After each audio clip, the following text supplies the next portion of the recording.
लेने के हमारे गैस बना था ठीक नहीं के होता अक्सर ये दवाई लेनी है। अरे गैस का दवाई तुमको ये कौन दे दिया जी? ये तो कीड़ी का दवाई है, मुंह भर।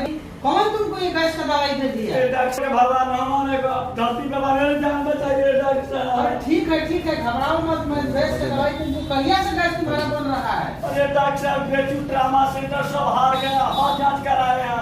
अब आप ही बताइए, आप भगवान हैं। अच्छा तुम घबराओ मत, मैं गैस का दवाई लिख देता हूँ, ठीक हो जाओगे।